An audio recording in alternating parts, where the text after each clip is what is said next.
Well, I have it joining me now, Joy John, an international affairs analyst. She is currently in New York for the United Nations General Assembly. We'll touch on the acceptance of a Palestinian state by UK, Australia, Portugal, France, plus what to expect from the United Nations General Assembly. Good to have you this weekend. And first, what's your assessment of the acceptance of the Palestinian state by, Keir Starmer? Of course, we have Australia, Canada, we have Portugal, we have others following suit as well. Well, I think that Portugal's decision, Portugal joins the growing list of Western countries that are now shifting their position towards Palestine. I think that countries are reassessing their stance as the war in Gaza continues. And for the UK, it is clearly a major shift in British policy, considering the historical ties to the region there. And of course, you had Saudi Arabia and France following suit during UNGA. I think it signals what many are now calling a third wave of recognition for Palestine, potentially shaping, reshaping the dynamics of the peace process. How would the U.S. react to this new trend by the West? And would this hamper the relationship with the U.S., especially between these countries? Talk about Portugal, the likes of the countries I've mentioned so far. How would this shape, relationship with the U.S. and these countries? Well, the beautiful thing with diplomacy is that there's always a window for dialogue. And we would know after the positions have been officially made.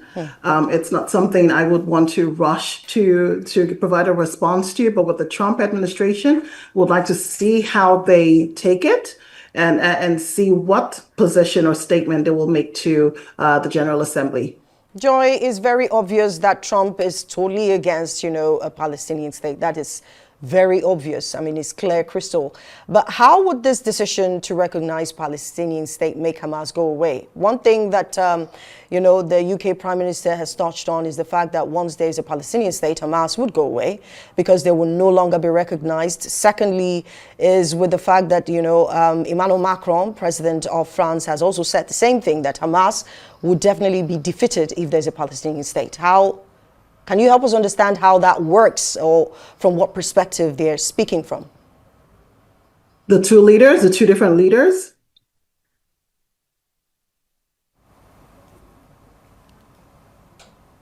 The two leaders, of course. Can you repeat that question? So, are you referring to the stance for the two leaders? Yeah, the two leaders talking about, France, Emmanuel Macron, and of course, UK Prime Minister Keir Starmer.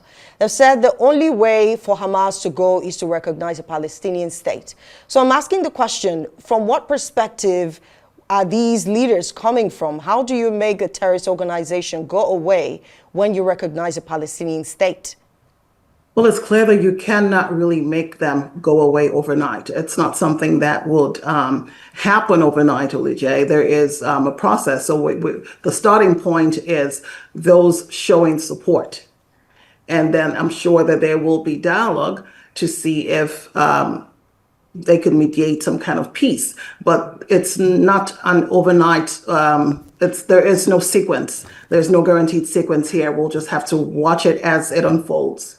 Right. So we look forward to what will happen at the United Nations General Assembly, which you are there for. Historically, I'll take you back. I think we had a conversation earlier today where we're talking about how that in 2019 we had Ambassador Tijani Mohammed Bande, host as a female. Now we have the first female. So how does that feel, having a first female at the UNGA this year?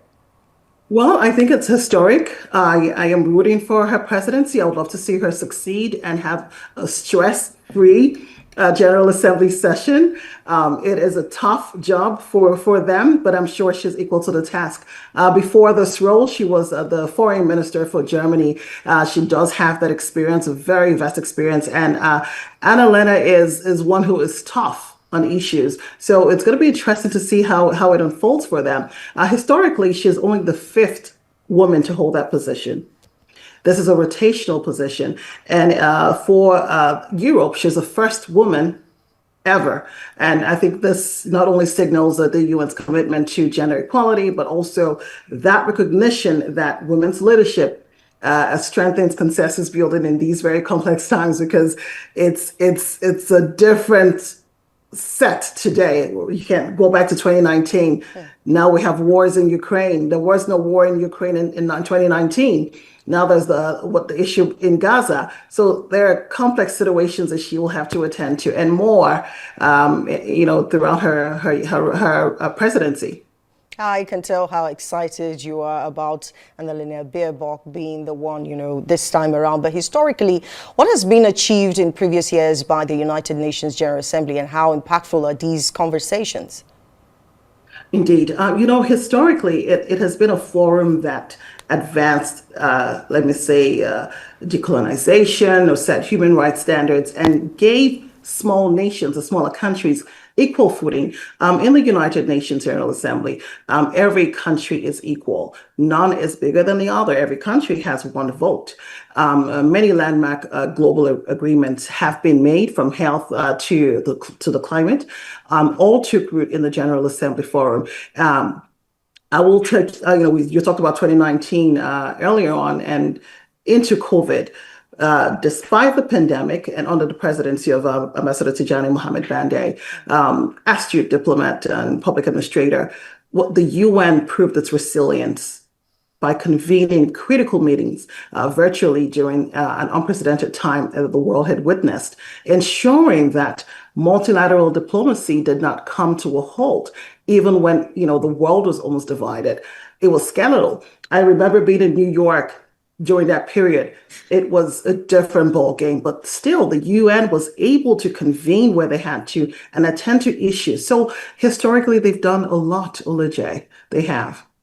All right. So in times of insecurity like this, just as you mentioned, inflation, tariffs, and war, you talk about Israel, Gaza, you talk about Ukraine. What major decisions or resolution can impact the war in Ukraine, Israel, so on and so forth, and forge the way forward for these nations? So the assembly cannot enforce peace at all. They don't have the powers to enforce anything that happens in a sovereign country. But I think that what they can do, starting out, is the demand for ceasefires for starters, uphold humanitarian law, and of course keep global attention on crisis going on in Ukraine and Gaza in focus. And I think that right now what they can also do is to set resolutions, or set the moral compass and pressure all sides of the divide towards a negotiation. But there's really a limit to what the General Assembly as a body can do.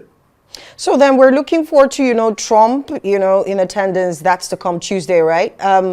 What is the U.S., what should we expect, especially that he will be at odds with many nations? I mean, what should we expect from the U.S.? Well, King, the president will speak.